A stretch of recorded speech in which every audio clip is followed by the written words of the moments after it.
Every belief about demons who targeted children. In Christianity, what the Bible says about demons targeting children. In Christianity, Baal is referenced in the Old Testament, especially in the books of Kings. The Israelites are repeatedly warned not to worship Baal, as he represented idolatry and moral corruption. Stories often highlight that priests of Baal practiced child sacrifice and other immoral rituals, which God condemned. For example, 1 Kings 18 recounts the prophet Elijah confronting the prophets of Baal to show that the true God protects life and punishes idolatry. Christianity uses these accounts to teach that false gods like Baal are powerless and dangerous, and believers should rely on God's protection. In Christianity, the teachings of the Bible include a powerful story that highlights spiritual struggles affecting even children. In the Gospel of Mark 9:17-29, a worried father brings his young son to Jesus Christ, explaining that an evil spirit repeatedly throws the child to the ground, causing violent seizures and suffering since early childhood. The scene is emotional: the father's fear, the child's helplessness, and the crowd watching in uncertainty. According to the narrative, Jesus speaks firmly to the unclean spirit, commanding it to leave, and the boy is immediately restored,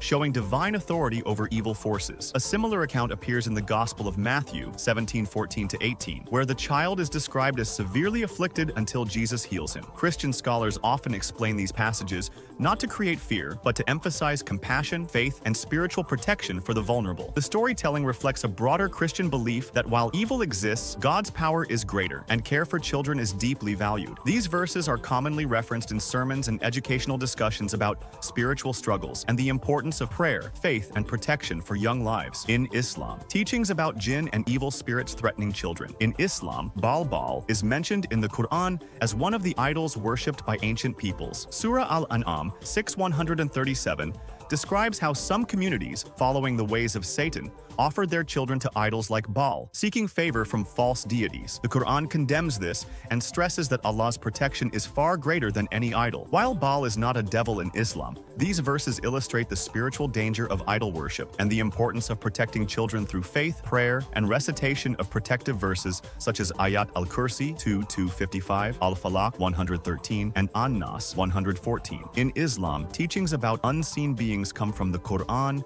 and the traditions of Muhammad, where jinn are described as real creations who live in a hidden world alongside humans. Islamic storytelling often highlights spiritual protection for children through faith and daily remembrance of Allah. One commonly shared example describes how parents are encouraged to recite Ayat al-Kursi from Surah Al-Baqarah 225, a verse that speaks about Allah's absolute power and protection over all creation. In many Muslim homes, as night falls and a child prepares to sleep, a parent gently recites this verse along with the last two chapters of the Quran, Surah Al-Falaq and Surah An-Nas, which specifically ask Allah for refuge from unseen harm and evil whispers. These moments are often calm and comforting, turning spiritual protection into a loving routine rather than a fearful act. Islamic scholars explain that while some harmful jinn may try to disturb humans, especially the vulnerable, Allah's protection is always greater. The storytelling in Islamic tradition therefore focuses not on fear, but on trust, prayer, and the idea that sincere remembrance of Allah creates a strong spiritual shield around children and families. In Judaism, warnings about Moloch and child sacrifice in the Torah. In Judaism,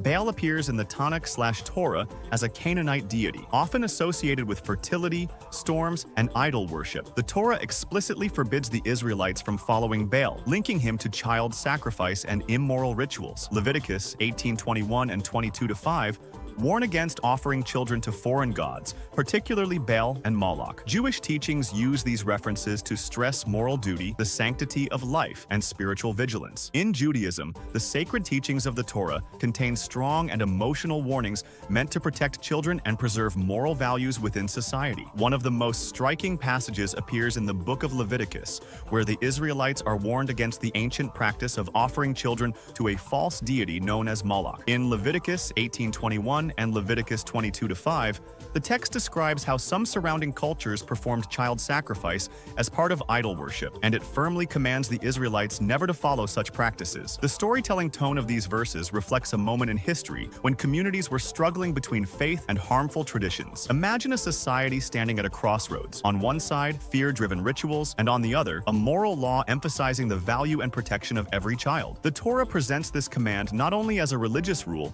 but as a powerful statement about human dignity and responsibility. Jewish scholars often explain that these warnings highlight how children must be protected from both physical harm and destructive beliefs. Through these teachings, Judaism emphasizes that true devotion to God can never involve cruelty, and that safeguarding the innocent is one of the highest moral duties in faith and community life. In Hinduism, stories of malevolent beings and protective rituals for children. In Hinduism, ancient scriptures and folklore describe a variety of malevolent beings, often called asuras or rakshasas, who sometimes threaten humans, including children. These stories are found in texts like the Atharva Veda and the Puranas, which emphasize both the existence of such beings and the importance of protective rituals. One common story tells of a child who was threatened by a rakshasa in a village, and the parents sought protection through mantras and daily prayers, invoking divine guardians like Lord Vishnu or Goddess Durga. Rituals include sprinkling holy water, chanting protective hymns, and performing achamanam, purification rites, to create a spiritual shield around the child. In Hindu tradition,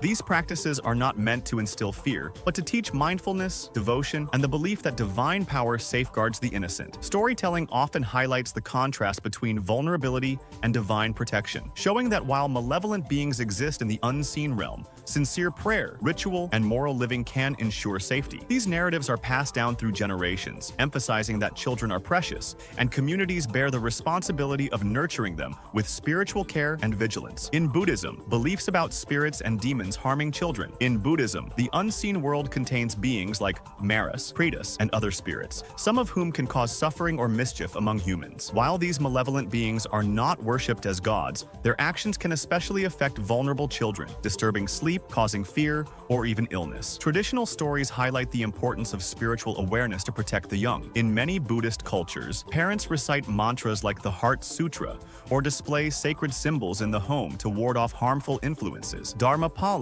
enlightened guardians, are also invoked for protection, and monks often perform blessings or purification ceremonies to ensure safety. These practices emphasize mindfulness, compassion, and ethical living rather than superstition. Through consistent spiritual care, families create an environment where children can grow free from fear. Buddhism teaches that while negative spirits exist, devotion, awareness, and ritual protection provide peace and safety for the young. In Sikhism, teachings about evil forces and protecting the young. In Sikhism, the world is seen as a spiritual battleground where evil forces, Maya and Asuric influences, can tempt or harm humans, including children. Stories in the Guru Granth Sahib and Sikh teachings emphasize that while these forces exist, God's protection is always greater. A common storytelling example describes parents guiding their children in daily prayer, Simran, and teaching them righteous living to keep them spiritually safe. Chanting Waheguru and reading from the scriptures are seen as shields against negative influences. Gurus taught that instilling faith, courage, and ethical values in children helps them resist fear, temptation, and misguidance. Families are encouraged to create a loving and disciplined environment, reminding children of God's presence in every moment. Sikh rituals and guidance emphasize that while evil exists in the world, devotion, mindfulness, and moral living provide spiritual protection, allowing children to grow in safety, confidence, and divine awareness.